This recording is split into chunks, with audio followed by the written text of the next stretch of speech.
اور وفات ہے 179 ہجری میں. حضرت امام شافعی جن کی پیدائش 150 ہجری میں اور وفات ہے 204 ہجری میں. اور حضرت امام احمد بن حنبل جن کی پیدائش 164 ہجری میں اور وفات ہے 241 ہجری میں. اور رسول اکرم صلی اللہ علیہ وسلم کی وفات 11 ہجری میں ہوئی. صحابہ کرام میں سے آخری صحابی کی وفات 110 ہجری میں ہوئی. تابعین میں سے آخری تابعی کی وفات 180 ہجری میں ہوئی. اتباع تابعین میں سے آخری تابعی کی وفات 220 ہجری میں ہوئی. یہ دور جو تھا رسول اکرم صلی اللہ علیہ وسلم کا اور ہمارے عظیم ائمہ کا، صحابہ کرام کا، تابعین کا، اتباع تابعین کا، یہ سب سے سنہری دور تھا. حضرت امام ابو حنیفہ رحمۃ اللہ علیہ کی کیفیت یہ تھی کہ وہ فرماتے تھے کہ اذا صح الحدیث فهو مذہبی، جب حدیث صحیح ہو جائے تو وہی میرا مذہب ہے. حضرت امام ابو حنیفہ رحمۃ اللہ علیہ نے اللہ تعالیٰ ان کی قبر کو نور سے بھرے اور انہیں اعلیٰ علین میں جگہ دے اور توفیق دے ہم لوگوں کو کہ انہوں نے جو یہ ارشاد فرمایا ہے اس کو حرز جان بنا لیں. حضرت امام ابو حنیفہ رحمۃ اللہ علیہ نے ایک مرتبہ امام ابو یوسف کو اور امام محمد کو دیکھا کہ وہ کچھ لکھ رہے ہیں اپنے شاگردوں کو. تو پوچھا کیا لکھ رہے ہو؟ کہا آپ کی تقریر. تو فرمایا میری تقریر کیوں تم لکھ رہے ہو؟ میں نے یہ جو تقریر تیار کی ہے، یہ جو مسئلہ سیکھا ہے، یہ علمی مسئلہ جو استنباط کیا ہے، یہ تو قرآن و حدیث سے کیا ہے، لہذا تم قرآن و حدیث کو براہ راست لکھو. حضرت امام شافعی فرماتے ہیں کہ جب کوئی حدیث صحیح ہو جائے تو وہی میرا مذہب ہے، اور اگر میرے مذہب کے خلاف کوئی حدیث مل جائے تو میری بات کو دیوار پر سے مارو. اور حضرت امام مالک فرماتے ہیں کل یؤخذ من قولہ ویترک الا صاحب ھذا القبر، ہر ایک کی کوئی بات لی جائے گی جو قرآن و حدیث کے موافق ہوگی، اور جو قرآن و حدیث کے خلاف ہوگی اس کو چھوڑ دیا جائے گا سوائے اس قبر والے رسول اکرم صلی اللہ علیہ وسلم کے کہ آپ کی ہر بات حجت ہے. اور امام احمد فرماتے ہیں لا تقلدنی ولا تقلد شافعیا ولا الاوزاعیا ولا الثوریا بل خذ من حیث اخذوا. نہ تو میری تقلید کرو، نہ امام شافعی کی تقلید کرو، نہ امام ثوری کی تقلید کرو، نہ امام اوزاعی کی تقلید کرو. ان لوگوں سے نے جہاں سے دین کا حکم لیا ہے وہاں سے لو. تو ہم اس کے قائل ہیں کہ جب قرآن و حدیث آ جائے تو جیسے ائمہ اربعہ نے فرمایا ہے ہمیں کسی کا قول چھوڑ دینا چاہیے مگر اس کا احترام دل میں ہونا چاہیے. ہمارا عقیدہ ہے کہ حضرت امام ابو حنیفہ، حضرت امام مالک، حضرت امام شافعی، حضرت امام احمد یہ دین کے ائمہ تھے، دین کے خادم تھے، دین کے امین تھے، دین کے اساطین تھے. یہ دین ان کی ذریعے پھیلا، دین کے ان کے ذریعے نشر و اشاعت ہوئی. ان کے لیے ہمیں دعائیں کرنا چاہیے. ہم دعا کرتے ہیں ربنا اغفر لنا ولاخواننا الذین سبقونا بالایمان. اللہ تعالی ہمیں بخش دے، ہمارے ان بھائیوں کو بخش دے جو ہم سے پہلے گزر چکے. یہ سارے ائمہ سب کے لیے ہمیں دعائیں مغفرت کرنا چاہیے. جب اللہ کے رسول نے فرمایا ہے کہ میرے لیے دعا کرو، یہ درود دعا ہے اللہم صلی علی محمد وعلی آل محمد. اللہ تعالیٰ تو رحمت نازل فرما محمد صلی اللہ علیہ وسلم پر اور محمد صلی اللہ علیہ وسلم کی آل اولاد پر، جیسے تو نے رحمت نازل فرمائی ابراہیم پر اور ابراہیم کی آل اولاد پر. جہاں تک تعریف اور بزرگی ہے تو اس کے لائق وہی اللہ تعالیٰ ہے. اللہم بارک علی محمد وعلی آل محمد. اللہ تعالیٰ برکت نازل فرما محمد صلی اللہ علیہ وسلم پر اور محمد صلی اللہ علیہ وسلم کی آل اولاد پر، جیسے تو نے برکت نازل کی ابراہیم اور ان کی آل اولاد پر. تو ہی حمد و مجد کے لائق ہے. تو دعا تو سب کے لیے ہونی چاہیے، پر رسالت صرف اللہ کے رسول کے ساتھ ہوتی ہے. ایک مرتبہ کا واقعہ ہے، غور سے سنیے گا. حضرت ابوبکر موجود تھے، حضرت عمر موجود تھے، اساطین صحابہ موجود تھے اور اللہ کے رسول تشریف فرما تھے. حضرت عمر نے تورات کھولنا شروع کر دی، جو دوسرا پروگرام تورات کھولنا شروع کی اور پڑھنا شروع کیا تو اللہ کے رسول کا چہرہ انور بدل گیا. غصے سے تمتما اٹھا، چہرے انور پر سرخی دوڑ گئی. ابوبکر دیکھ کر کے برداشت نہیں کر سکے. انہوں نے کہا ارے عمر، تم دیکھ نہیں رہے ہو یہ کیا ہو رہا ہے؟ تم رسول اکرم صلی اللہ علیہ وسلم کا چہرے انور نہیں دیکھ رہے اور تم تورات کھولے جا رہے ہو. سمجھ گئے عمر جیسا جلیل القدر انسان اور اتنا جلالی فوراً کہنے لگے رضیت باللہ ربا وبمحمد رسولا وبالاسلام دینا. میں اللہ کے رب ہونے پر راضی ہوں، مطمئن ہوں. محمد عربی صلی اللہ علیہ وسلم کے آخری رسول ہونے پر مطمئن ہوئے اور اسلام کے دین ہونے پر 3 مرتبہ انہوں نے کہا، پھر بھی اللہ کے رسول صلی اللہ علیہ وسلم کا غصہ تمتمایا رہا اور آپ نے یہ جملہ کہا، واللہ لو کان موسیٰ حیا لما وسعہ الا اتباعی، اللہ کی قسم اگر آج موسیٰ زندہ ہوتے جو نبی تھے، صاحب شریعت نبی تھے، تو ان کے لیے بھی سوائے اس کے کوئی چارے کار نہ ہوتا کہ میری شریعت کا اتباع کرے، میری بات، میری حدیث، میری سنت، میرا اسوا، میری سیرت پر عمل کرے، ان کی کوئی بات نہ چلے۔ تو جب موسیٰ جیسے نبی کی کوئی بات آ جائے اس کا بھی اتباع جائز نہیں ہے، تو اللہ کے رسول صلی اللہ علیہ وسلم کے بعد اللہ کے رسول کی حدیث کے ہوتے ہوئے، آپ کی سنت کے ہوتے ہوئے، آپ کے اسوہ مبارک کے ہوتے ہوئے کسی امتی کی بات کیسے ہمارے لیے حجت ہو؟ تو اس اعتبار سے ہم متبع کتاب و سنت ہیں اور موقر ائمہ ہیں، ائمہ کی توقیر کرتے ہیں ہم، ائمہ کا احترام کرتے ہیں ہم۔ اور جہاں تک غیر مقلد کا معاملہ ہے تو ہر وہ غیر مقلد وہ لوگ ہیں جو کتاب و سنت کو اپناتے نہیں، ہر چیز میں ائمہ کی ترتیب، ہر چیز میں ائمہ کی شان میں گستاخی اور عقل کا گھوڑا دوڑا کر کے اپنے چیز کو خراب کرنے کی کوشش کرتے ہیں۔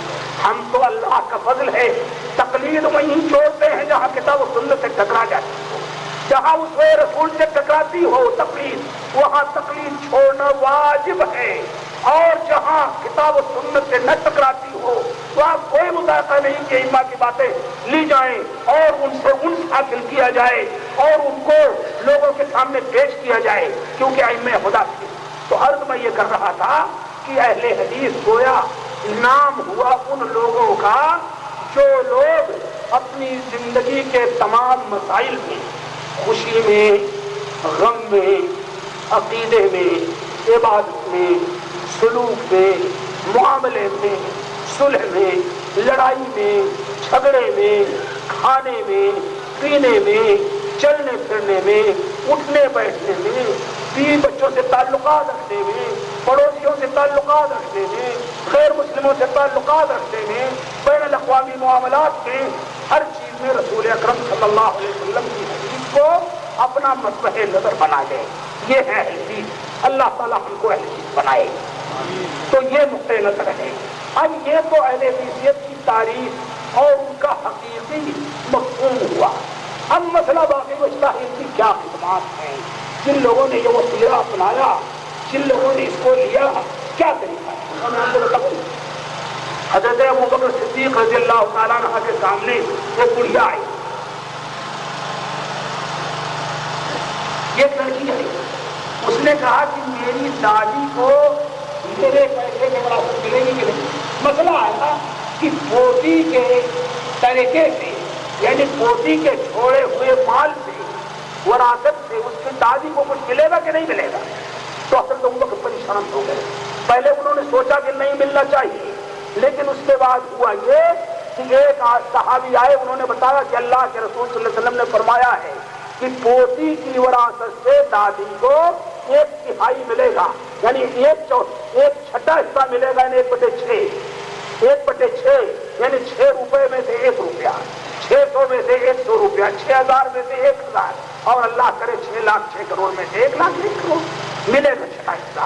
چنانچہ حضرت ابوبکر صدیق رضی اللہ تعالیٰ عنہ فوراً مطمئن ہو گئے کہ اللہ تبارک و تعالیٰ کا فضل ہے کہ اللہ تعالیٰ نے توفیق دی، ہمارے اس نبی کی امت میں ایسے لوگ زندہ ہیں جو اللہ کے رسول کی حدیث یاد رکھتے ہیں۔ اب حضرت عمر خطاب تعاون پڑ گیا بیت المقدس میں، تو وہاں سے جب سنا انہوں نے کہ تعاون پڑ گیا ہے، لوٹنے لگے، تو لوگوں نے پوچھا، کسی نے کہا تفر من قدر اللہ، کیا تم اللہ کی تقدیر سے بھاگ رہے ہو تعاون سے؟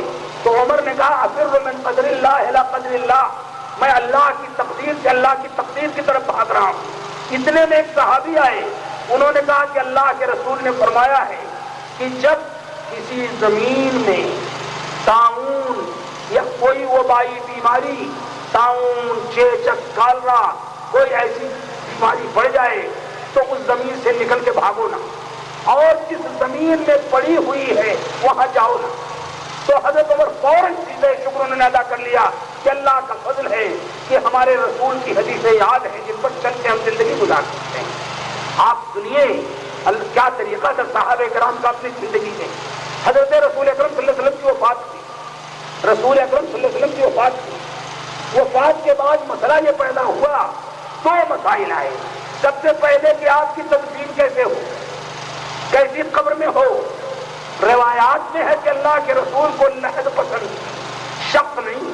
قبر دو قسموں کی ہوتی ہے, ایک تو صندوقچے کی طرح کھود دی جائے اور ایک بغل میں جنازہ رکھنے کا حصہ دیوار میں کھود دیا جائے.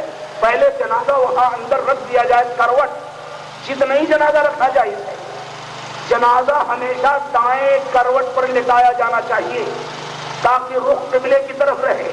جو لوگ بھی چت لٹاتے ہیں وہ سنت کے خلاف کرتے ہیں. دائیں کروٹ پر, دائیں پہلو پر. اگر جسم نہ ٹکے مردہ ہونے کی وجہ سے تو کمر یا کولہے کے پاس کوئی روڑا یا اینٹ لگا دیجیے تاکہ ٹک جائے دائیں پہلو پر.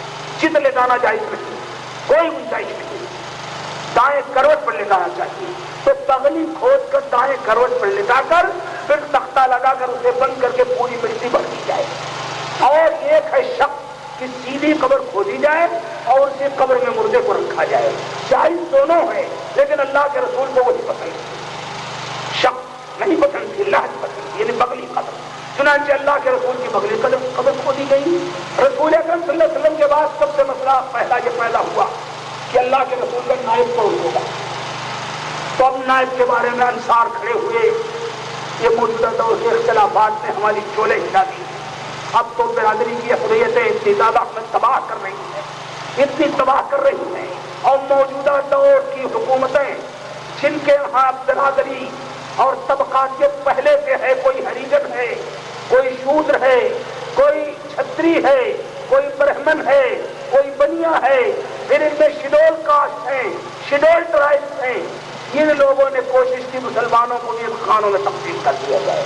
ورنہ مسلمانوں کے بارے میں اللہ کے رسول نے فرمایا تھا کلکم آدم من آدم و آدم من تراب.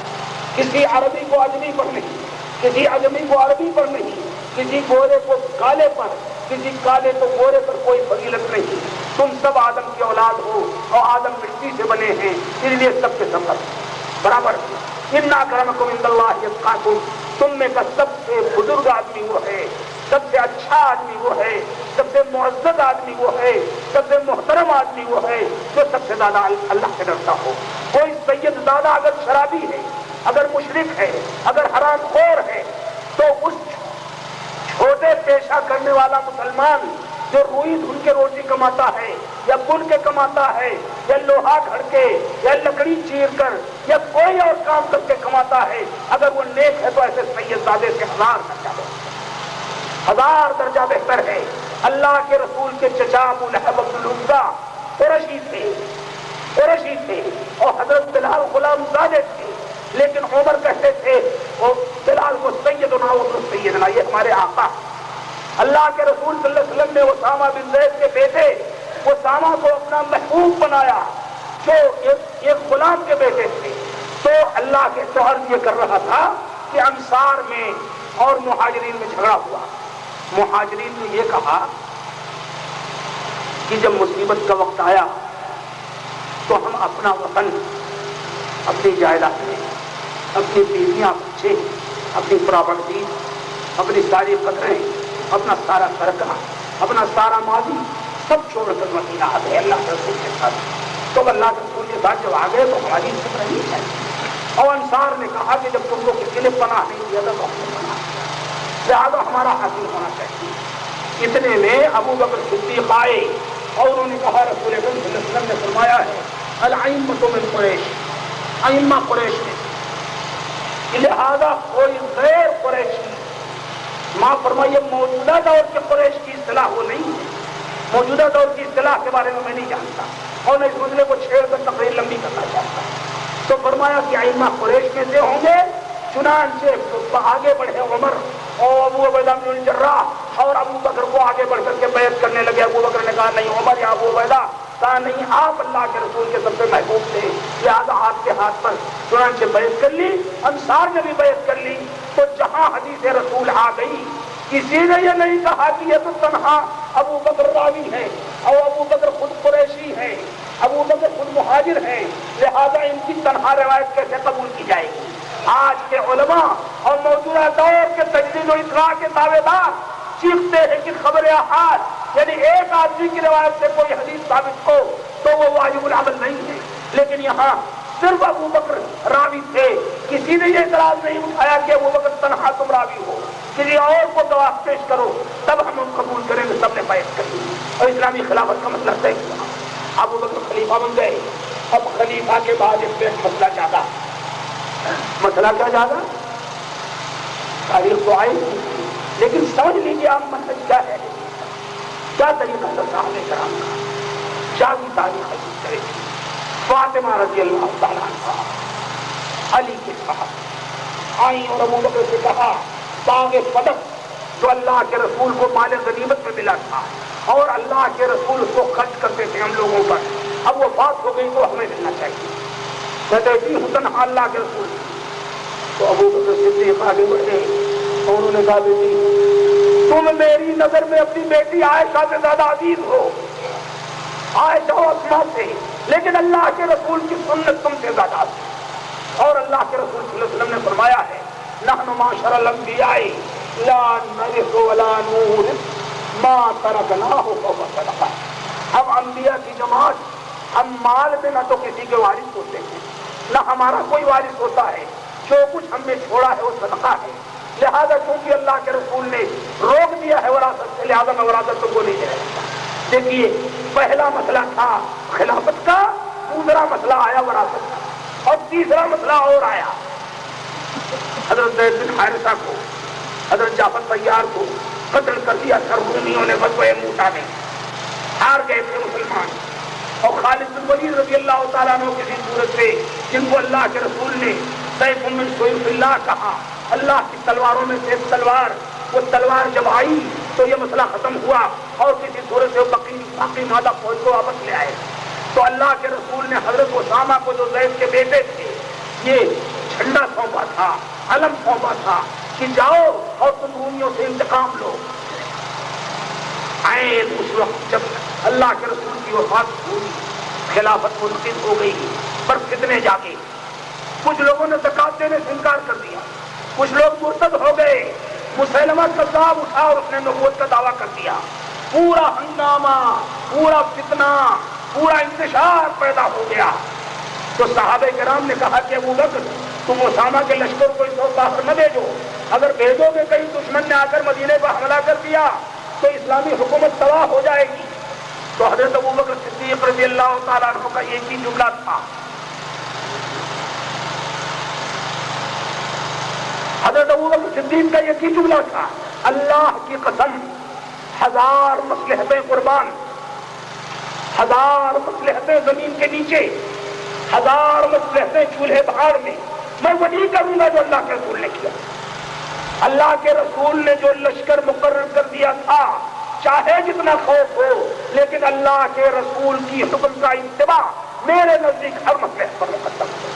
آج اگر ابھی کہہ دیا جائے کہ بھائی عیدگاہ میں عورتوں کو لے جانا فرض ہے، اللہ کے رسول نے فرمایا ہے فرض ہے، اللہ ام عطیہ کہتی ہمیں حکم دیتے تھے اللہ کے رسول کہ ہم عیدگاہ میں عورتوں کو پردے کے ساتھ لے جائیں، عورتیں خوشبو لگا کر نہ جائیں، جھنکتے ہوئے زیور پہن کے نہ جائیں، بے پردہ نہ جائیں اور بے پردہ نہ بیٹھیں، یہاں تک کہ حائضہ عورت، یہاں تک کہ وہ عورت جس کے بچہ پیدا ہوا ہے، جس کی نماز چھوٹ رہی ہے، وہ بھی ضرور جائے، پر وہ دعا میں شریک رہے کہ نماز نہیں پڑھے، مگر عیدگاہ میں جانا ضروری ہے۔ تو ہمارے دور کی دنیا کہتی ہے کتاب مصلحت کے خلاف، یعنی یہ مصلحت کے خلاف اگر درگاہوں میں عورتیں جائیں، جو کچھ چاہیں کریں، بازار میں جائیں جو کچھ کریں، میلوں میں جائیں، ویڈیو دیکھیں، سینما میں اپنا سر پیٹیں، تو یہ مصلحت کے خلاف نہیں، مصلحت کے خلاف عورت کا پردے کے ساتھ چلا جانا۔ تو یہاں لوگوں نے مصلحت کا وعدہ دعویٰ کیا، تو ابو بکر نے کہا ہزار مصلحتیں قربان اللہ کے رسول کی ایک سنت پر۔ چنانچہ حضرت اسامہ کا لشکر بھیجا اور حضرت اسامہ ادھر جیت کے آئے، اور ادھر خالد بن ولید نے مسلمہ کذاب تختیہ پاشا کر دیا، ادھر مانعین زکات باندھ دیے گئے، اور اللہ کے رسول کی سنت پر عمل کا یہ نتیجہ ہوا کہ ساری جگہ اپنی جگہ پر سنا آپ نے حضرت ابو بکر اور حضرت عمر کو ہوا، کس طرح یہ ایک حدیث کے لیے مرتے ہیں؟ تو اہل حدیث کے معنی یہ کہ جب کوئی حدیث آ جائے تو صرف کوئی چیز نہیں، کسی شخص کا کوئی مصلحت، کسی شخص کا عمل، کوئی وجہ، یہ ہے تاریخ جو صحابہ کرام کے دور سے بنی. میں نے آپ اور یہی طریقہ رہا حضرت ابو بکر کے دور میں، حضرت عمر کے دور میں، حضرت عثمان کے دور میں، حضرت علی کے دور میں، پھر تابعین کے دور میں، پھر اتباع تابعین کے دور میں، ائمہ اربعہ کا میں نے ذکر کیا. اور اللہ تعالیٰ اللہ کے رسول صلی اللہ علیہ وسلم نے فرمایا اقتدوا بعدی بأبی ابا بکر و عمر، میرے بعد ابو بکر کی پیروی کرنا اور عمر کی پیروی کرنا. اور فرمایا رسول اکرم صلی اللہ علیہ وسلم نے علیکم بسنتی وسنت الخلفاء الراشدین المہدیین عضوا علیہا بالنواجذ، تم لازم پکڑو میری سنت کو، اور میری سنت میں کوئی چیز نہ ملے تو خلفاء راشدین کے عمل کو دیکھو اور مضبوطی سے اس کو پکڑ لو، اسی کے ذریعے تم لوگ گمراہی سے بچ سکو. تو اللہ کے رسول نے جو طریقہ بتایا تھا اسی طریقے پر چل کے ہم کسی کام کو کر سکتے ہیں. اب بتاؤں میں اس تاریخ طریقے کے خلاف کب مشکلات پیدا ہوئی. ایک دور آیا جب عجمی اسلام میں داخل ہوئے، ان کے یہاں کا کلچر، ان کے یہاں کی تہذیب، فارسیوں کا کلچر، کسرا کا کلچر، قیصر کا کلچر آ کر کے گھسپیٹ کرنے لگا. اور مسلمانوں کے ہاں بھی یہودی اور نصرانی لڑکیوں سے شادی تک کا رجحان جاگا. عجیب کیفیت ہوئی.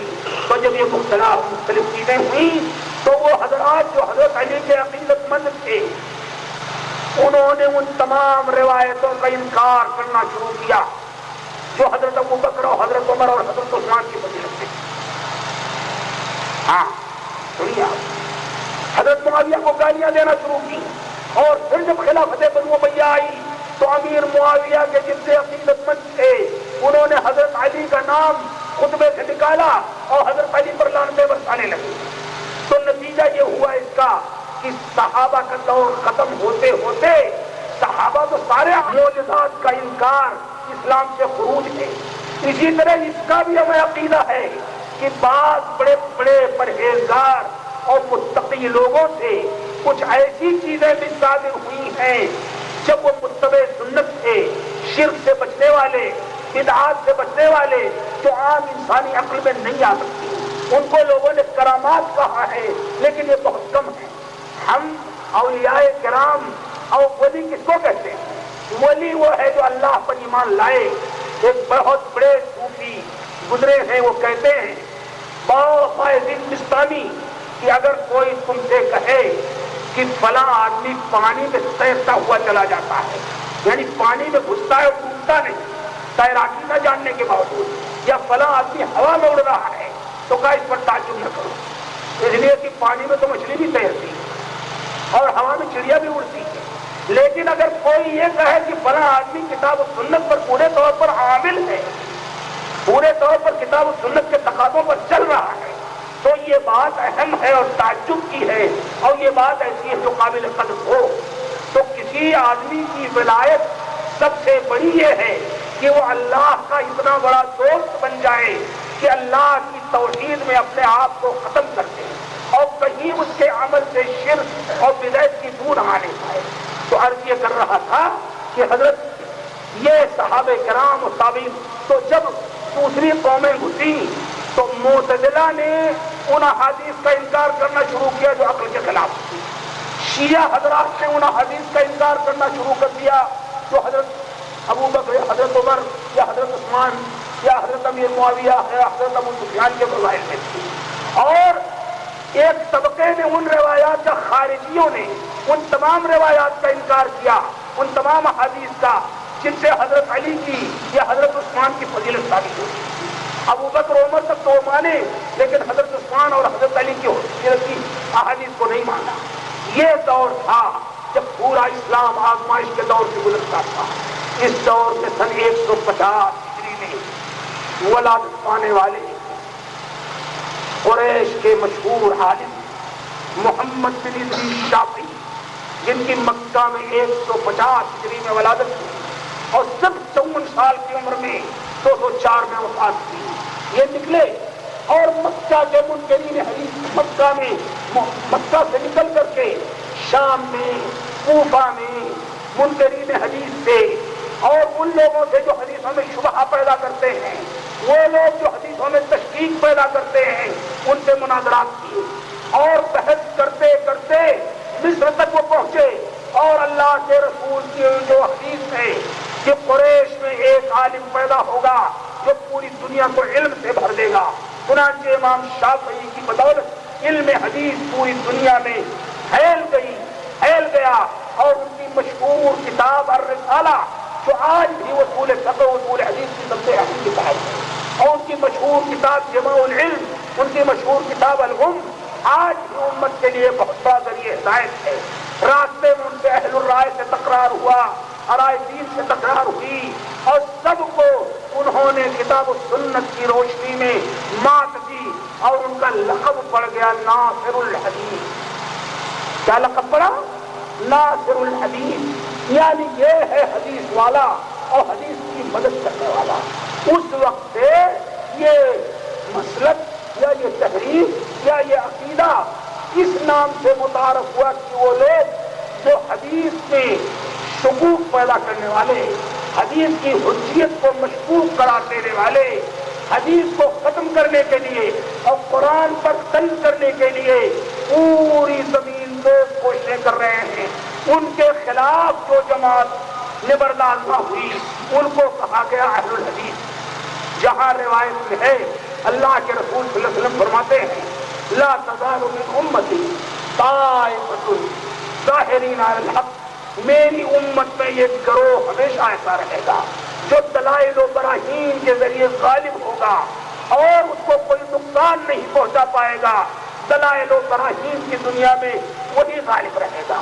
اور جہاں اللہ کے رسول نے فرمایا ہے افترقت الیہود علی 71 فرقہ والنصارى على 72 فرقہ وستفترق امتی على 73 فرقہ كلها في النار الا واحدہ قلنا من هي یا رسول اللہ قال ما انا علیہ واصحابی۔ اللہ کے رسول صلی اللہ علیہ وسلم نے فرمایا کہ ایک دور آئے گا جیسے یہودیوں کے 71 فرقے ہو گئے، جیسے یہود نصرانیوں میں، عیسائیوں میں 72 فرقے ہو گئے، میری امت میں 73 ٹکڑیاں ہو جائیں گی، سب کے سب دوزخی ہوں گے سوائے اس فرقے کے جو میرے طریقے پر اور میرے صحابہ کے طریقے پر چلے گا۔ صرف آمین رسول دین میں نہیں ہے، لیکن نوٹ کریے نا، توحید میں، عبادات میں، معاملات و اخلاق میں، سلوک میں، یعنی صحابہ کی طرح سچے، امانت دار، حدیث کا احترام کرنے والے، اللہ کے رسول کی عزت کرنے والے، قرآن و حدیث کو پورے طور پر اپنی زندگی میں اپنانے والے جو لوگ ہوں گے وہی دوزخ سے نجات پائیں گے۔ اللہ تبارک و تعالیٰ ہم سب کو دوزخ سے نجات دے۔ تو اس طرح سے اس دور میں جن لوگوں نے اٹھ کر کے حدیث کا دفاع کیا، حدیث کی مدد کی اور حدیث کے مخالفین کا قلع قمع کیا، حدیث کے مخالفین کو اپنے مناظرات میں، اپنی گفتگو میں، اپنے عمل میں، اپنے کردار پہ نیچا دکھایا، ان کا نام پڑ گیا اہل الحدیث۔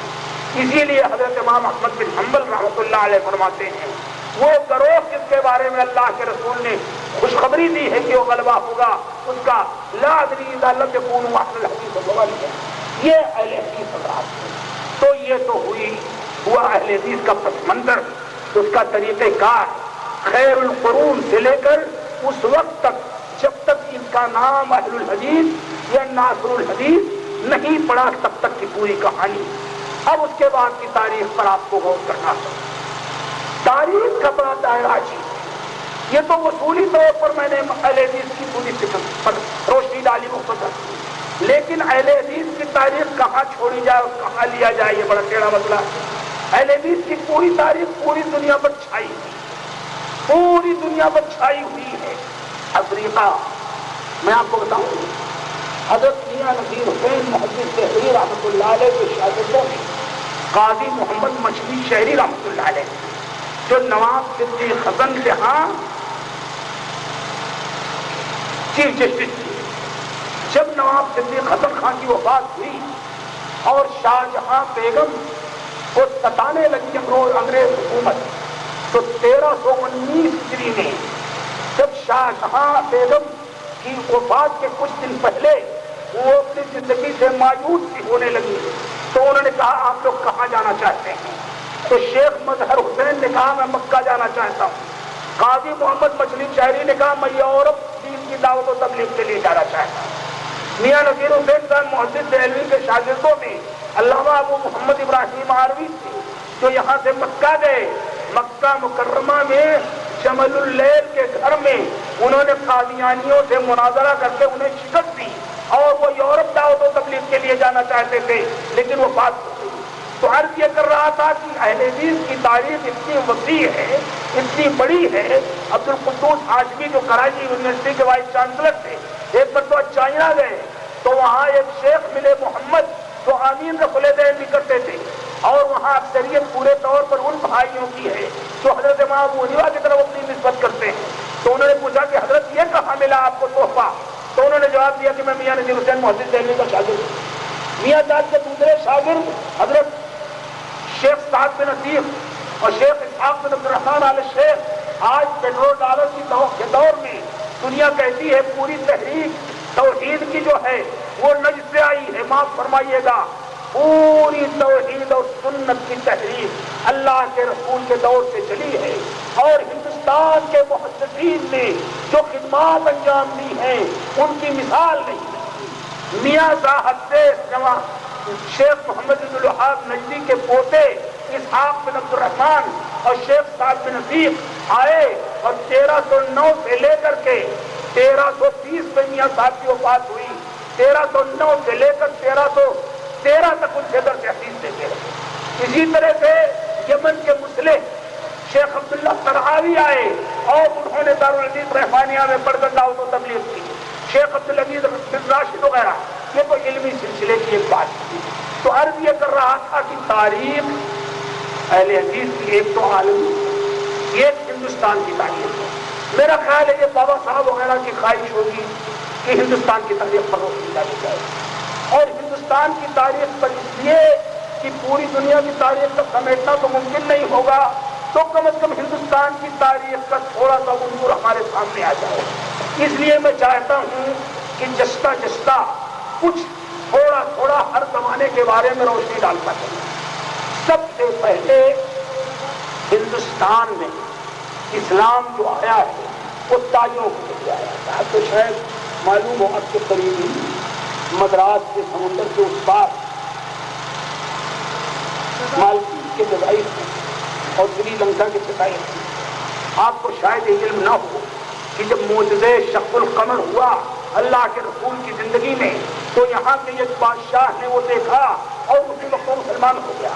اور آپ کو شاید اس کا بھی علم نہ ہو کہ جب وہ لوگ وہاں سے یورپ کی منڈی سے ریڈ سی کے ذریعے بحر احمر کے ذریعے یہ مال لے کر آتے تھے جزائر ساحل مالبار پر اور ساحل گجرات یعنی سورت پر وہ مال اتارتے تھے اور گجرات سے یہاں کی چیزیں اور مالبار سے ناریل کا پھل، ناریل کا درخت کاٹتے تھے، اس کی لکڑی چیرتے تھے، اس سے کشتی بناتے تھے اور اسی کے پتے سے بوریاں بناتے تھے۔ بوریوں میں گرم مسالہ، قہوہ، چائے اور اسی طریقے سے ناریل بھر کے لے جاتے تھے اور بحر احمر کے ذریعے یورپ میں بیچتے تھے۔ یہی ان کا ذریعہ معاش تھا۔ امیر المومنین اور خطاب کی جب خلافت آئی تو انہوں نے کوفہ کی 2 بستیوں کو، عراق کی 2 بستیوں کو، کوفہ اور بصرہ کو سب سے بڑا بحری بیڑا وہاں کے لیے بنایا اور ان ساحلوں میں عرب تاجروں کو اجازت دی کہ وہ جہاں چاہیں تجارت کریں۔ چنانچہ رحلت الشتاء والصیف وہ راتوں دن لے کر کے کشتی رواں رہتے تھے۔ پہلے جب آتے تھے تو تجارتی مال لے کر آتے تھے اور جب ان کو اسلام کی دولت ملی تو اس تجارتی مال کے ساتھ ہدیۃ اسلام کی دولت لائے۔ چنانچہ محمد بن قاسم کے پہلے، اس کے پہلے کافی لوگ اس علاقے میں مسلمان ہو گئے تھے اور جزائر مالدیپ کے اور لنکا کے بادشاہ نے ولید بن عبد الملک کو تحفے بھرے ایک کشتی بھیجی اور کچھ عرب ان کے یہاں تاجر تھے، ان کی خواتین تھیں۔ جب وہ لوگ ان کو لے کر جانے لگے تو دیبل یعنی کراچی کی درگاہ میں اس وقت کے ایک ڈاکو راجہ طاہر نے ڈاکہ ڈالا اور ان لڑکیوں کو گرفتار کر لیا۔ یہ آواز جب ولید بن عبد الملک کے پاس پہنچی تو انہوں نے اپنے مشرقی صوبوں کے گورنر حجاج بن یوسف کو آرڈر دیا کہ کسی کو بھیجا جائے کہ ہماری رعایا کو راجہ طاہر نے کیوں ستایا ہے، ہماری رعایا کو آزاد کرا کے لائے۔ چنانچہ محمد بن قاسم رحمۃ اللہ علیہ اس سرزمین میں سندھ میں آئے، اور آپ کو معلوم ہوگا کہ سندھ و ملتان کو کس طرح انہوں نے اسلام کی رحمت للعالمین سے بھرا۔ محمد بن قاسم جب جانے لگے یہاں سے تو سندھ اور ملتان کے غیر مسلم ہندو اور بدھسٹ اس طرح روتے تھے جیسے کوئی بچہ اپنے باپ کے لیے روتا ہے، کیونکہ محمد بن قاسم جب آئے تو یہاں کی نابرابری، یہاں کا ظلم، یہاں کا جور محنت کر کے جد کر ڈالا۔ تو اسی دور سے اسلام آیا، اور پھر اس کے بعد جو تاجر اور آئے بعد میں گجرات کے ساحلوں پر، ان کے ذریعے اسلام کی صحیح صورت آئی، اس لیے کہ اللہ کے رسول نے فرمایا ہے کہ سچا تاجر اور میں جنت میں اس طرح ہیں۔ وہ سچے تاجر تھے جس نے اپنی امانت اور اپنی سچائی کا سکہ بٹھایا، اور ہندوستان کے عوام اسلام کی عدالت، اسلام کے انصاف، اسلام کی مساوات کی تعلیم، اس کی رحمدلی، اس کی شرافت، اور اس کے اندر جو چھوٹے بڑوں کی تمیز ہے، ان سب سے متاثر ہو کر کے ایک بہت بڑی تعداد تھی جس نے بت پرستی چھوڑا، جس نے طبقاتی نظام سے نکل کر کے اسلام کے نظام مساوات کو اپنایا۔ اور پھر رفتہ رفتہ اس کے بعد جو حملے ہوئے محمود غزنوی کے ہوں یا شہاب الدین غوری کے ہوں یا اس طرف سے پنجاب کے راستے سے ہوں، ان کے بعد تو اسلام کی جد بہت بری ہو گئی۔ اس کے بعد بادشاہ جب آئے تو بادشاہوں نے اسلام کی نشر و اشاعت کی اتنی کوشش نہیں کی جتنا ملکی ہوسگیری ان کے اوپر مسلط رکھی۔ نتیجہ یہ ہوا کہ جو لوگ پہلے مسلمان ہوئے تھے، اچھا اس دور میں جو مسلمان آئے وہ لوگ تقلید سے واقف نہیں تھے۔ علامہ بشاری مقدسی رحمۃ اللہ علیہ کی ایک کتاب ہے احسن التقاسیم فی معرفت البلاد والاقالیم، یعنی انسانوں کی بستی، انسانوں کی تعداد، انسانوں کی قسمیں، انسانوں کے طبقات، انسانوں کی خصوصیات معلوم کرنے کے ایک کتاب۔ آج تک اس موضوع پر اتنی اچھی کتاب نہیں لکھی گئی۔ بشاری لکھتے ہیں کہ جب میں ملتان اور سندھ پہنچا تو صرف وہاں دو طبقے مجھے ملے، ایک تو وہ حضرات جو ادھر ایران کے راستے سے ماورا النہر کے راستے سے شیعہ حضرات تھے، حضرت حسن اور حضرت حسین اور حضرت علی کے ماننے والے، اور دوسرے یہاں کی اکثریت ان حضرات کی تھی جو اپنے آپ کو اہل حدیث کہتے تھے۔ خود سلطان شہاب الدین غوری کا بھائی شمس الدین غوری اپنے آپ کو اہل حدیث کہتا تھا، اہل حدیث کے طریقے کے مطابق عمل کرتا تھا۔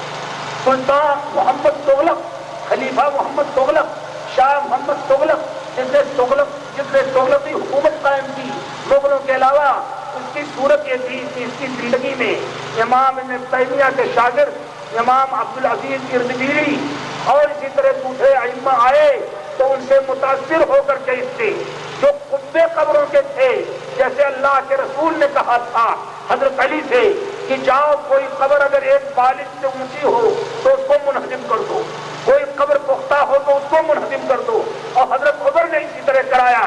تو محمد تغلق نے اپنے دور میں جو بڑے بڑے قبے تھے ان کو توڑوایا، اور ان کے جو سجادہ نشین اور ان کے جو پہرے دار تھے ان کو امام اور مؤذن بنایا تاکہ یہ شرک کا مرکز ٹوٹے۔ تو اس طرح مختلف تاریخ کے حالات میں اللہ کا فضل، سب سے پہلے تابعی جو یہاں آئے وہ ربیع بن ثبیر رحمۃ اللہ علیہ تھے، مشہور تابعی جن کا تقلید سے کوئی تعلق نہیں تھا۔ تقلید کا رواج تو 14 صدری ہجری سے پہلے ہے۔ آپ کو معلوم ہے حضرت امام ابو حنیفہ کی ولادت 80 میں ہوئی، حضرت امام شافعی کی 150 میں، اور حضرت امام مالک کی 79 میں، اور حضرت امام احمد کی 141 میں۔ اس دور تک تقلید کا کوئی رواج ہی نہیں تھا، تقلید شخصی کا۔ لوگ جس امام کو سے محبت کرتے تھے، جس سے عقیدت رکھتے تھے، جس عالم سے مطمئن ہوتے تھے، ان سے مسئلہ پوچھ لیتے تھے کتاب و سنت سے روشنی کا اور عمل کرتے تھے۔ تو یہ پورا دور جتنا تھا یہ تقلید کے پہلے کا اہل حدیث حضرات کا تھا. چنانچہ اس دور کی کتنی تاریخیں ہیں. فرشتہ کی تاریخ فرشتہ پڑھیے، چچنامہ پڑھیے. اسی طریقے سے مشہور سیاح ابن بطوطہ جب آیا 8ویں صدی ہجری میں تو اس کی تاریخ پڑھیے. یہ سب کے سب بتاتے ہیں کہ آپ فلاں فلاں جگہ بہت اچھی تعداد اہل حدیث حضرات تھے. یہ تو اس دور کی بات ہے جب تاریخ مدون نہیں تھی. پھر یہ دور آیا بڑا خطرناک. یہ دور ہے 1000 جب پہلا 1000 سالہ گزر گیا اور دوسری 1000 سالہ تاریخ شروع کی تو شیطان نے وہ چلایا ایک جاہلی بادشاہ جس کا نام تھا اکبر، جس کی راجدھانی کیا تھا، اور جس کے بچہ نہیں پیدا ہوتا تھا تو جا کر کے آپ کو معلوم ہے کس طرح جا کر کے اس نے شیخ سلیم چشتی کے ہاں کیا کیا چیزیں اجمیر جا کر کے جس طرح فریاد طلب کی اور اس کے عقیدے کے مطابق اولاد دی. تو اکبر جاہل اس میں کوئی شبہ نہیں کہ وہ اصول حکمرانی سے واقف تھا، لیکن وہ نہیں جانتا تھا کہ اللہ کے دین کا تقاضا کیا ہے، رسول اکرم صلی اللہ علیہ وسلم کی شخصیت کا کیا مسئلہ، اللہ کے رسول کی اطاعت کتنی واجب ہے.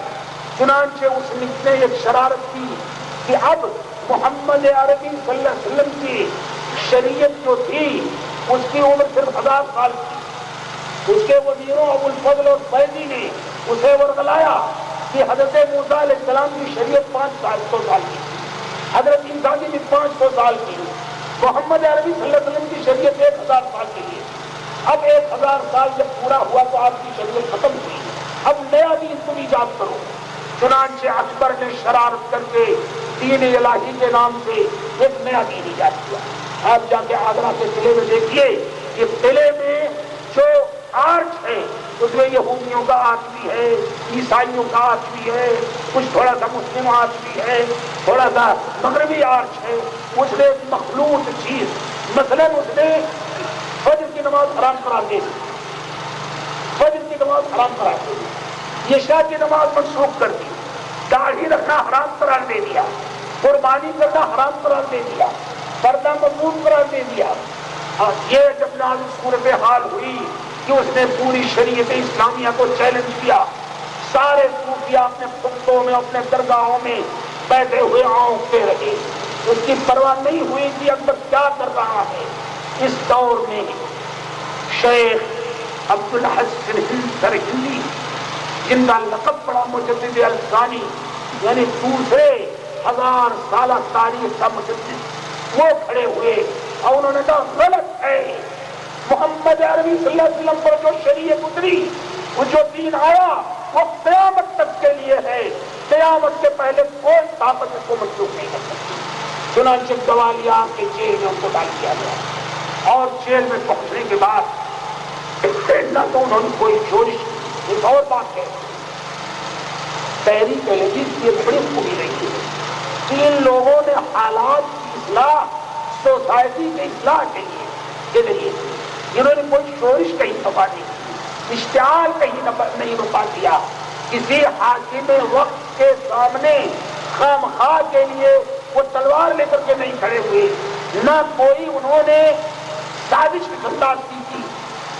ان کا مزاج ہمیشہ منصفانہ، رحم دلانا، شریفانہ، بامروت اور باانصاف تھا. تو مجدد الثانی نے قلعہ گوالیار میں سے خطوط لکھے وزیروں کو، وزراء کو، اور نتیجہ یہ ہوا کہ سمجھ میں آیا لوگوں کے. اور جہانگیر کو عبرت ہوئی، اس نے جیل سے ان کو نکالا اور نکالنے کے بعد دین الہی کے نام کا جو کھڑا تھا وہ خود ختم ہوا. پھر مجدد الثانی رحمۃ اللہ علیہ کی جو کیفیت تھی، انہوں نے دیکھا کہ سوسائٹی میں گراوٹ کیوں آئی، تو انہوں نے باقاعدہ کہا کہ سنو، بدعت شیطان کا کام ہے اور اللہ کو شیطان سے کیا کام، لہذا کوئی بھی بدعت ہو یہ حرام ہے. ایک مرتبہ انہوں نے کسی سے پوچھا، ان سے کسی نے کہ امام کے پوچھے اگر ہم یہ کہیں کہ نیت کرتا ہوں پیچھے اس امام کی 4 رکعت نماز ظہر یا عصر یا مغرب یا عشاء کی، تو کیا زبان سے نیت کے الفاظ کہنے جائز ہیں؟ انہوں نے کہا نہیں، اللہ تعالیٰ کے رسول نے نہیں کہا ہے، لہذا دل کی بھی عمل کا نام نیت سے زبان سے کہنا جائز نہیں۔ اسی طرح سے انہوں نے اپنے دور کے صوفیہ کو، علماء کو آمادہ کیا کہ تم نے سنت کی اور حدیث کی راہ چھوڑ کر کے یہ جو وحدت الوجود کی راہ اپنا لی ہے، تصوف و ضلالت کی، یہ خطرناک اس سے توبہ کرو۔ اور پھر شیخ مجدد الفانی رحمۃ اللہ علیہ کے بعد ان کے شاگردوں میں شیخ مظہر جان جانا، اسی طرح سے ان کے دوسرے شاگردوں نے کچھ تھوڑی بہت جزئی غلطیاں رہی لیکن کوشش کی کسی صورت سے سنت کا بول بالا ہو۔ یہاں تک کہ شاہ عبدالحق محدث دہلوی سامنے آئے اور انہوں نے مشکات المصابیح کی ایک شرح عربی میں لکھی، ایک شرح فارسی میں لکھی اور کئی کتابیں حدیث میں لکھی۔ اگرچہ فقہی طور پر وہ ایک خاص امام کے ساتھ وابستہ رہے لیکن حدیث کی انہوں نے زبردست کی۔ اور پھر شاہ عبدالحق محدث دہلوی رحمۃ اللہ علیہ کے بعد شاہ ولی اللہ محدث دہلوی رحمۃ اللہ علیہ کا دور آیا۔ ان کو اللہ تعالیٰ نے توفیق دی کہ یہ مدینہ منورہ مکہ مکرمہ جائیں اور وہاں شیخ طاہر قربی سے حدیث پڑھیں۔ حدیث پڑھنے کے بعد جب وہ آئے تو انہوں نے حجت اللہ البالغہ لکھی، یقت الجید لکھی، الانصاف لکھی، موطا کی شرحیں لکھی اور کھل کے لکھا کہ سب سے افضل راستہ، سب سے اچھا راستہ اصحاب حدیث کا ہے، محدثین کا ہے۔ فقہا کا میں احترام کرتا ہوں لیکن فقہائے حدیث کا راستہ سب سے بہتر راستہ ہے۔ رفع الیدین اور آمین وغیرہ کے مسائل میں انہوں نے لکھا کہ دلائل کی روشنی میں رفع الیدین کرنا، آمین بالجہر کہنا، امام کے پیچھے سورہ فاتحہ پڑھنا، یہ زیادہ ثابت ہے۔ اسی طرح سے میلاد وغیرہ کی جو بدعتیں تھیں ان کی کھل کر تردید کی انہوں نے۔ پھر شاہ ولی اللہ محدث دہلوی کے دور میں ایک بہت بڑے سجادہ نشین تھے، علامہ فاخر زائر الہ آبادی، جو دائرے اجمل شاہ الہ آباد کے باقاعدہ سجادہ نشین تھے۔ اللہ تعالیٰ نے ان کو توفیق دی، وہ بھی مدینہ میں گئے۔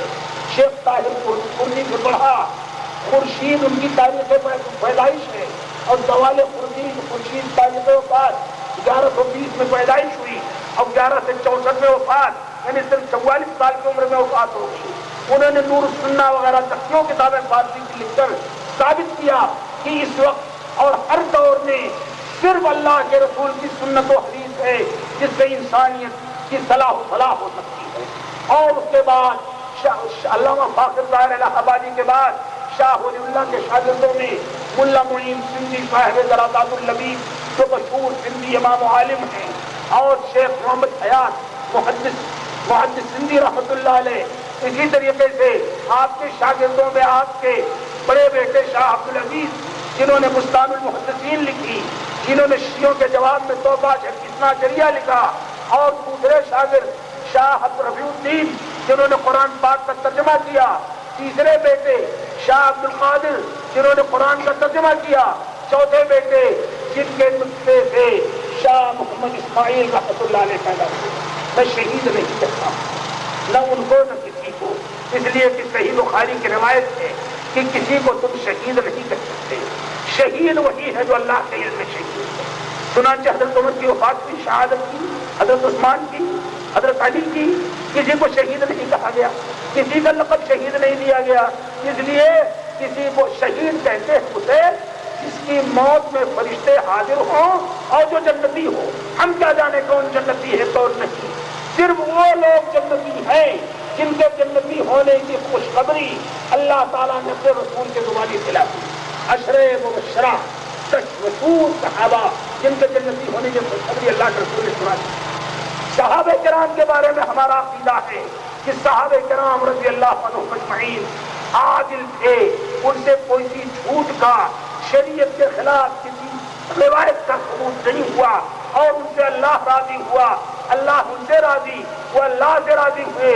اور جو صحابی کو گالی دے گا، ان کی شان میں توہین کرے گا یا ان کی بے عزتی کی کوشش کرے گا، خطرہ ہے کہ اسلام سے خارج ہو جائے۔ تو عرض یہ کر رہا تھا کہ شاہ اسماعیل پیدا ہوئے شاہ عبد الغنی کے بیٹے، اور شاہ اسماعیل کو اللہ تعالیٰ نے سید احمد رائے بریلوی کے ساتھ یہ موقع دیا کہ یہ دونوں پورے ہندوستان میں دورہ کرتی پورے ہندوستان میں خود یا تو گئے جیسے پٹنہ کلکتہ اور اس طرف پنجاب کی سرزمین اور اس طرف ٹاؤن تک خود گئے اور یہ جنوبی ہند کے علاقوں میں میں نام بنام آپ کو بتاتا ہوں کہ کیسے عظیم شخصیتوں کو بھیجا تاکہ آپ کو پتا چلے کہ یہ علاقہ اس طرح بنجر نہیں رہا ہے. اس علاقے پر سب سے زیادہ خدمت کی کوشش کی گئی ہے. اتنا زبردست تحریک کی شاہ اسماعیل کی کہ ٹاؤن کا نواز مکمل طور پر بدعت و شرک کو اور تقلید کو چھوڑ کر کے اہل حدیث ہو گیا. اسی طرح حیدرآباد میں گولکنڈہ میں رہنے والا نواب مبارک الدولہ جو اپنے دور کا نظام کے دور کا اس دور کا خلیفہ تھا اس دور کا نواب تھا وہ حضرت مولانا محمد علی رحمت اللہ علیہ رامپوری کے ہاتھ پر بیعت ہو کر اور سید احمد رائے بریلوی اور شاہ اسماعیل کی تحریک کو قبول کر کے مکمل طور پر اہل حدیث ہوا اور آخر اس کے خلاف انگریزوں کی CID آئی اسے حکومت سے الگ کیا گیا. اس طرح نواب مبارک الدولہ نے حکومت سے ہاتھ دھونا تو گوارا کر لیا حیدرآباد کی حکومت سے, لیکن یہ گوارا نہیں کیا کہ وہ تحریک جس پر وہ ایمان لے آیا ہے وہ مسلک اور وہ عقیدہ جس کو وہ اپنا چکا ہے یعنی مسلک اہل حدیث اس کو چھوڑے. نواب صدیق حسن خان کے بارے میں آپ نے سنا ہی, بھوپال کے نواب تھے, وہ اسی الزام میں وہ بھی مبارک الدولہ کی طرح حکومت سے الگ کیے گئے. مدراس کے ارکاٹ کے مشہور نواب تحور چند والا جا حضرت مولانا محمد علی لاہوری حضرت مولانا محمد علی رامپوری اور مولانا حیدر علی رامپوری کی دعوت و تبلیغ سے متاثر ہو کر ان لوگوں نے گھروں سے کودے اور گھروں سے ساری بدعتیں ختم کی اور کھل کر ان لوگوں نے عقیدہ اور فکر اہل حدیث قبول کیا. سرحد کے علاقوں میں جو سرحد افغانستان اور پاکستان اور ہندوستان کے حدود پر ہے اس میں اشخانہ کے سادات جو سب سے بڑے بادشاہ کے ان علاقوں میں ان سب کو اللہ تعالیٰ نے توفیق دی کہ وہ مسلک حق قبول کرے. حیدرآباد کا دوسرا نواب نصیر الدین اسے بھی اللہ تعالیٰ نے توفیق دی کہ نواب مبارک الدولہ کے ساتھ شریک ہو کر کے انگریزوں کے خلاف جہاد کرے. اسی طرح سے بہادر شاہ ظفر کا پوتا فیروز شاہ اور اس کا بھائی عیزت شاہ ان دونوں نے نواب حضرت میاں نذیر حسین محسن دہلوی رحمۃ اللہ علیہ کے درس میں شرکت کی اور میاں صاحب کے ذریعے انہوں نے کوشش کی کسی صورت سے انگریزوں کے ظلم کو نجات ملے. اور میاں نذیر حسین محسن دہلوی کو اعزاز دیا گیا کہ جب مغلیہ دور میں کوئی فتویٰ آتا تھا یا کوئی جھگڑا ہوتا تھا تو اس جھگڑے کو نمٹانے کے لیے مغل بادشاہ اس وقت اٹھا کر کے میاں نذیر حسین محسن دہلوی کے پاس بھیج دیتا تھا اس معاملے کو آپ نمٹانے کی کوشش کیجیے.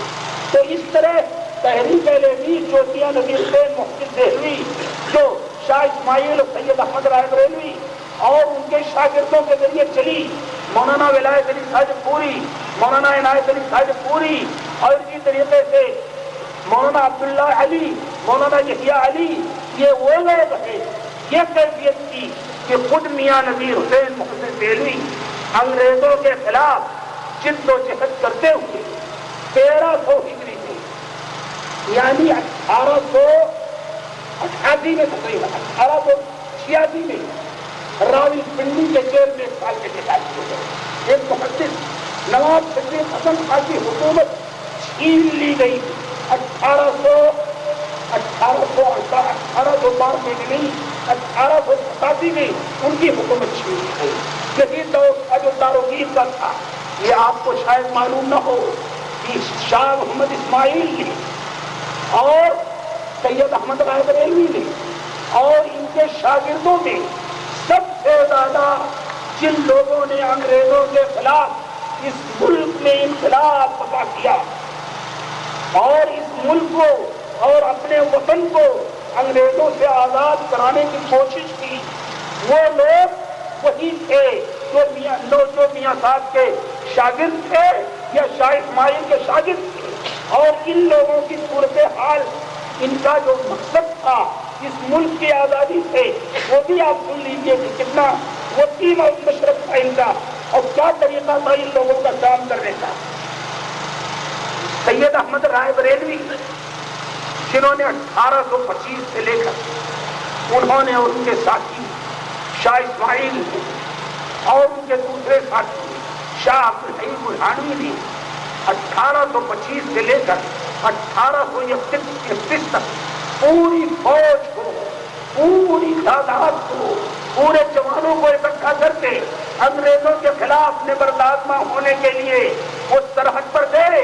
اس وقت جو خطوط لکھے تھے انہوں نے یہاں کے لوگوں کے نام، ان میں سے ایک خط فارسی کا میں پڑھتا ہوں تو آپ کو اندازہ ہوگا کہ تحریک اہل حدیث کبھی بھی طیش، کبھی بھی اشتعال کے قائل نہیں رہتی ہے۔ ہمیشہ اس نے اس ملک میں امن و شانتی کے لیے بھرپور جدوجہد کی ہے۔ نواب سید احمد رائے بریلوی اور شاہ اسماعیل نے اس وقت گوالیار کے راجا ہندو راؤ کو اور چترال کے شاہ سلیمان کو جو خط لکھا تھا اس کا مضمون یہ ہے: برائے اسلامی روشن و بخنش کہ بیگانگا بعید الوطن ملوک زمین و زمن گردیدہ وہ تاجران متاع فروش بسلطنت رسیدہ عمارت عمرائے کے بعد وہ ریاست رؤسائے عالی مقدار برباد نمودان وہ عزت و اعتبار عیشہ بالکل رمودہ چوں دہلی ریاست چوں اہل ریاست و سیاست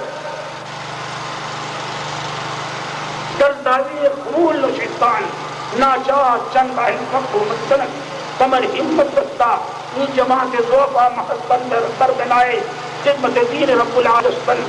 ترجمہ اس کا یہ ہے: گوالیار کے راجا ہندو راؤ کو لکھا سید احمد رائے بریلوی نے اور شاہ اسماعیل نے کہ آپ سے یہ بات چھپی ہوئی نہیں ہے کہ دور ہمارے وطن سے دور کے رہنے والے کچھ تاجر ہمارے ملک میں آئے اور وہ زمین اور زمانے کے بادشاہ بن چکے ہیں۔ کچھ لوگ جو تجارت کے غرض سے آئے تھے، برٹش انڈیا کمپنی جو تجارت کے لیے جس نے مغل بادشاہوں کی اجازت لی، کچھ لوگ جو تجارت کے نام سے آئے تھے یہاں آ کر کے انہوں نے سلطنت پر قبضہ کر دیا اور بڑے بڑے عمرا، بڑے بڑے بادشاہ، بڑے بڑے راجا اور بڑی بڑی شخصیتوں کی عزت انہوں نے ساتھ ملا دی۔ ان کی عزت بالکل نہیں رہ گئی اور حیثیت، لیکن اب مشکل یہ ہے اس نازک صورت میں بھی مختلف ریاستوں کے سردار، مختلف رجواڑوں کے راجا، مختلف علاقوں کے بادشاہ دوسرے گمنامی میں بیٹھ چکے، کوئی آواز اٹھانے والا نہیں۔ ایسی کیفیت سے ہم جیسے چند محتاج، چند مسکین، چند کمزور طالب علموں نے کمر ہمت باندھی اور ہم کچھ کمزور لوگوں کو آگے نکلنے کر کے نکلے تاکہ اللہ کے دین کی خدمت کریں اور اس ملک کو اجنبی استعمار سے، انگریزوں سے نجات دلا کر کے اس ملک کے باشندوں کو سونپ دیں تاکہ یہاں اللہ کا یہ ہے حضرت سید احمد اور حضرت شاہ اسماعیل کا خط۔ اتنا صلح پسند طبیعت، اتنا وسیع المشرب ذہن، اتنا صلح جو ذہن اور اس ملک کا اتنا زیادہ وفادار، اس ملک کی اتنی زیادہ محبت کی مثال تاریخ میں بہت کم ملے گی۔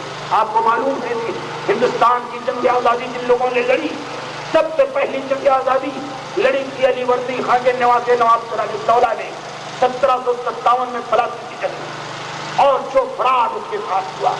پھر اس کے بعد 1799 میں سلطان ٹیپو نے اللہ تعالیٰ اس کو شہادت کا درجہ عطا فرمایا اور پورنیہ وغیرہ جس طرح اس کے ساتھ غداری کی۔ 1831 میں سید احمد رائے بریلوی اور شاہ محمد اسماعیل اور شاہ ولی اللہ اور اسی طریقے سے مولانا ولایت علی عظیم آبادی، مولانا عنایت علی عظیم آبادی، ان سارے لوگوں نے جدوجہد کی اور 1831 سے جو لڑائی چلی، یہ آتے آتے 1857 میں یہ ایک عام جہاد کی شکل اختیار کرتے ہوئے انگریزوں کا رہنا یہاں دشوار ہو گیا۔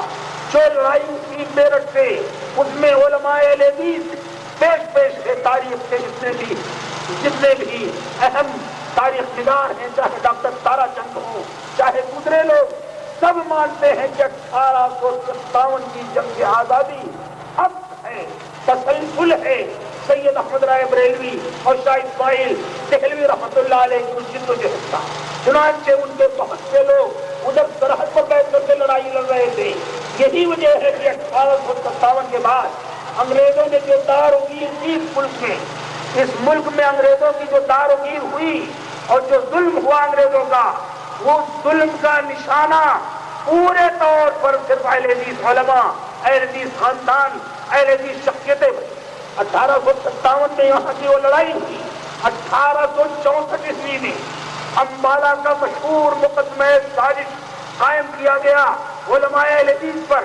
1857 کے بعد 1864 یعنی صرف 7 سال کے بعد، اور اس میں کتنے لوگوں کے خلاف وہ مقدمات عائد کیے گئے، وہ الزامات لگائے گئے، ان کو 30 سال کی جیل میں، عمر قید میں، اسی طرح کالا پانی، اسی طرح انڈمان اور نکوبار جہاں کی فضا کسی انسان کے رہنے کے لائق نہیں تھی، ان کو بھیجا گیا۔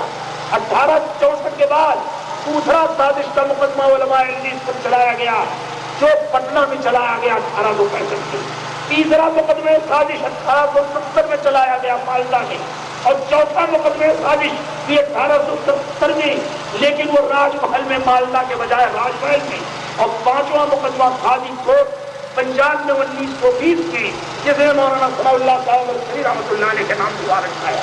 اس طرح کے جتنے مقدمات تھے، اور علماء صادق پور کے ساتھ تو جو واقعہ ہوا، علماء صادق پور کی ایک پوری ٹیم تھی، پورا خاندان تھا ان کا، ان کے مکانات کو عین عید کے دن انگریزوں نے بلڈوزر سے الٹ کے برابر کر دیا اور وہاں لیٹرین باتھ روم بنوا دی، اور بعد میں وہیں میونسپل بورڈ بنوایا۔ ابھی 2 سال پہلے علماء صادق پور کے سلسلے میں پٹنہ میں ایک سیمینار تھا، میں گیا ہوا تھا اتفاق سے۔ اسٹیج پر مسٹر لالو پرساد اور ان کی بیوی بھی تھی جو وہاں کی چیف منسٹر، تو میں نے ان سے ایک بات کہی، میں نے کہا سب دیکھوں گا میں آپ لوگوں کی آزادی کی محبت اور انسانیت کی محبت، جب یہ میونسپل بورڈ تو اس دور غلامی کی یادگار ہے، جب انگریزوں نے اس کو الٹ کر کے علماء صادق پور کے پورے مکانات کو عید کے دن یہاں میونسپل بورڈ بنا دیا گیا تھا، اور آزادی کے بعد ہماری یہ جمہوری حکومت بھی وہاں میونسپل بورڈ رکھے ہوئے ہے۔ میں جب دیکھوں گا آپ کی انصاف دوستی اور اقلیتوں کے ساتھ سلوک، جب اس میونسپل بورڈ کو آپ ختم کر کے یہاں علماء صادق پور کی یادگار کے طور پر کوئی مسجد اور کوئی کالج اور کوئی لائبریری قائم کر دیں۔ اٹھے جناب لالو صاحب اور بہت زور کی آواز دینا شروع کی کہ میں 1 ہفتے کے اندر سارا کام کرا دوں گا۔ صدارت میری کی بات میں جب تبصرہ کرنے لگا تو میں نے کہا کہ بھئی آج تک تو سیاسی لیڈروں کا وعدہ عربی شاعر کے مطابق مواعید الرقوب کے وعدے معشوق ہے، اب پتہ نہیں دیکھتے ہیں کہ مسٹر لالو یادو کیا کرتے ہیں۔ 2 سال کی مدت گزرنے چھوڑی، کوئی انصاف دلانے والا اس ملک میں نہیں بچا۔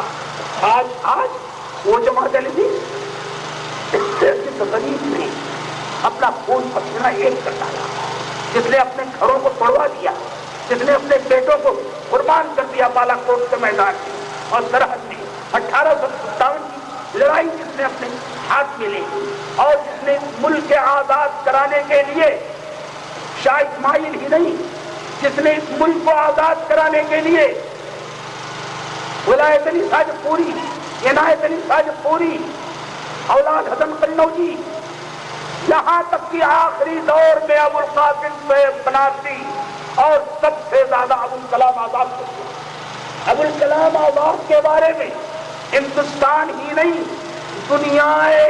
پوری دنیا کی کوئی تاریخ نگار اس بات سے انکار نہیں کر سکتا کہ وہ بہت کھڑے قسم کے اہل حدیث تھے، یعنی آمین رب العالمین بھی کرتے تھے، اور قبر پرستی وغیرہ کے خلاف ان کا باپ جس کا نام تھا خیر الدین، جو مکے میں رہتا تھا، جس کا عقیدہ یہ تھا سب کا خدا خدا ہے اور میرا خدا محمد ہے، وہ ناچ ناچ کر کے یہ شعر پڑھتا تھا ان کا باپ خیر الدین، مولانا خیر الدین، کہ سب کا خدا خدا ہے میرا خدا محمد، یعنی اتنا کھلا شعر۔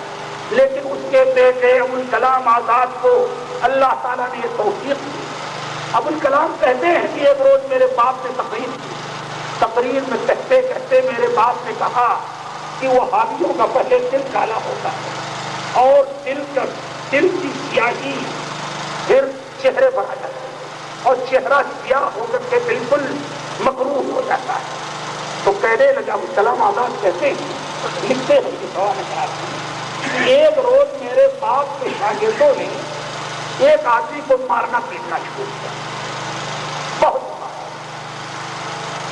نوجوان سا آدمی سورج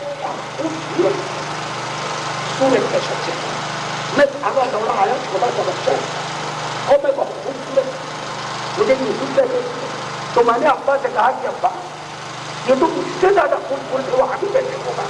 وہابی کے بارے میں تو آپ نے بتایا ہے کہ اس کا دل کالا ہوتا ہے تو چہرہ بس کالا ہو جاتا ہے, یہ تو مجھ سے بھی زیادہ خوبصورت ہے, پھر کیسے وہابی؟ تو کہتے ہیں ایک چمک میرے باپ نے کی اس کے بعد, اور وہ کہتے ہیں اسی چمک سے میری زندگی کا فیصلہ.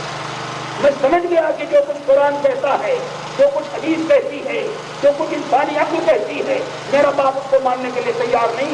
میرا باپ جو شفقت کے ذریعے انسان کے مزاج کو انسان کی فکر کو بدلنا چاہتا ہے. چنانچہ ابوالکلام آزاد نے پھر جو کتابیں لکھی, ترجمان القرآن پڑھی اس کی, تذکرہ پڑھی اس کی, امام ابن تیمیہ کے سوال حیات تھی, انہوں نے اردو سے دو دفعات جو لکھے.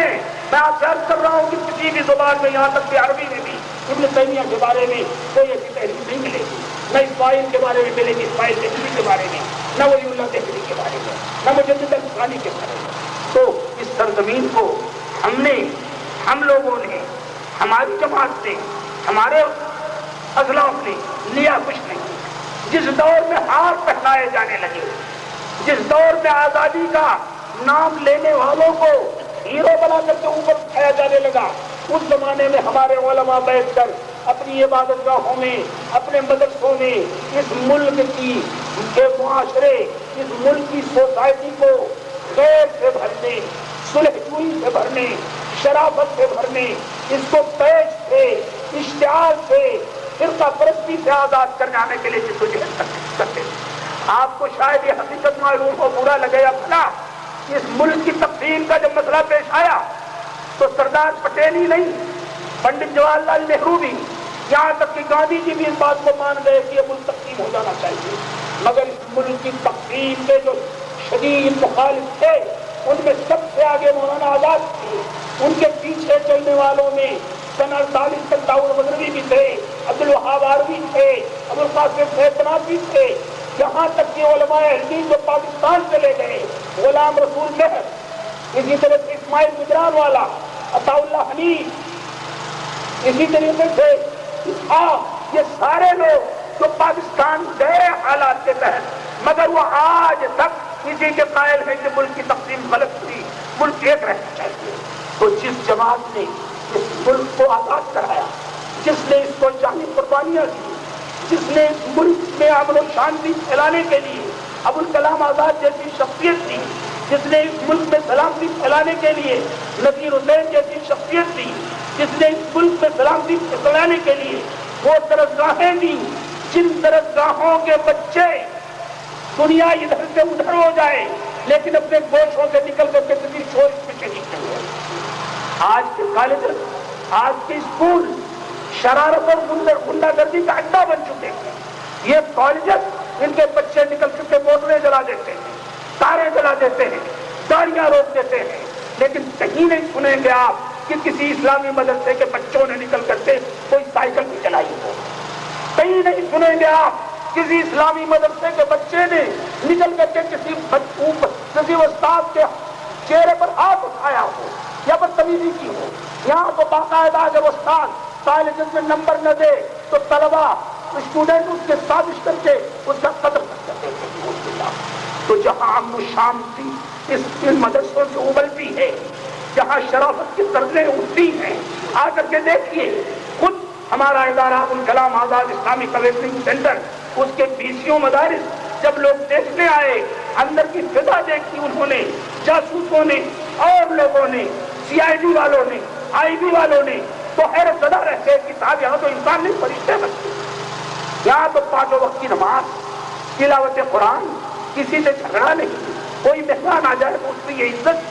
اب اس کو اگر آپ حقیقت کو الٹو گے، رات کو دن کہو گے اور دن کو رات، تو اللہ کے ہاں دیر ہے مگر اندھیر نہیں، دیر ہے